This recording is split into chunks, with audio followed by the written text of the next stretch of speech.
Өзбекстандын Фергана шаарындагы Нефтчи командасы менен Кочкор Ата шаарындагы Нефтчи командаларынын ортосунда футболдук беттешүү Жалал Абад шаарында чоң кызыгууну жаратты. Кыргызстанда биринчи жолу ойногон өзбекстандык футболчулар бул жолдоштук мелдешке атайын даярдыктар менен келишкенин жана ушундай беттешүүлөр аймактык футболдун өнүгүшүн шарттайт дешет.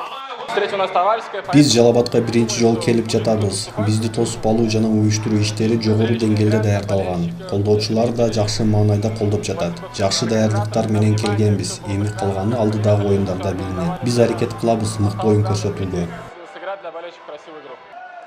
Өзбекстандык футболчулар өз ара мелдештер эки элдин ортосундагы достук миссиясын аткара турганын айтышат. Ошондуктан да спорттук алакаларды чыңдоо жагына көңүл бурулмакчы. Ал эми бул командалардын ортосундагы кийинки жолдоштук беттешүүнү Фергана шаарында өткөрсөк дешет.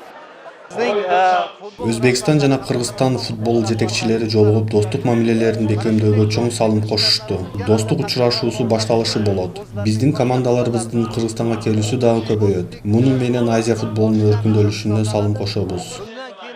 Эгемендик жылдарында Жалал Абад шаарында мындай эл аралык футбол оюндары өткөн эмес. Ошондуктан футбол ишкыбоздору үчүн бул беттешүү майрамга айланды. Эгер ушундай мелдештер өтүп турса, аймактарда футбол оюну кеңири жайылмак дешет күйөрмандар. Жакшы ушундай эки мамиле менен ойнолсо, спорт дагы өнүгөт. Постоянно ушундай оюндар дайыма болуп турsun да. Себеби канчалык машык кылсаңыз, ушунчалык спорт жакшы жүрөт.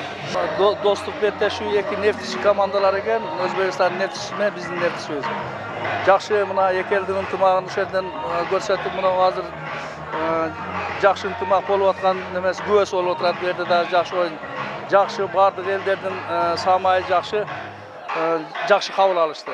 Только Өзбекстан эмес, башка мына күмүш өлкөлөр менен Россия, Казакстан немелер жолдоштук беттешүүлөр, чемпионат немелерге катышканга жакшы оюнду куруп аткан экен да. Өзбекстан жана Кыргызстандын бул эл аралык футболдук беттешүүсүн өткөрүүнү өлкөдөгү футболдук лига демилгелеген. Демилгени футбол федерациясы жана Жалал Абад шаарынын мэриясы колдоого алды. Ал эми Жалал Абад шаарынын өзүнүн футболдук командасы болбогондуктан келген конокторду Кочкор Аталык команда тосуп алды. Жалал Абад шаарында футбольный команда жок. Бунун жоктугунун себеби акча каражаты жок, каралбагандыктан болбойт.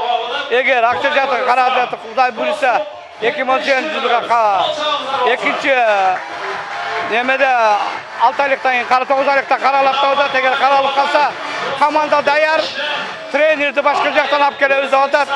Футбольный федерация жардам беребиз деп атат. Дагы жаңыдан команда ачылат училигага. Күйөрмандардын бүйүрүн кызыткан беттешүү 2 саатка созулуп, оюндун негизги жүрүшүндө жеңүүчү аныкталбады. Андан кийин пенальти тебүү уюштурулуп, ферганалык оюнчулар таамайлыгын көрсөтүштү жана 1-0 эсебинде жеңүүчү болушту. Кийинки эл аралык футболдук беттешүү 1 аптадан соң Наманган шаарынын командасы менен уюштурулмакчы.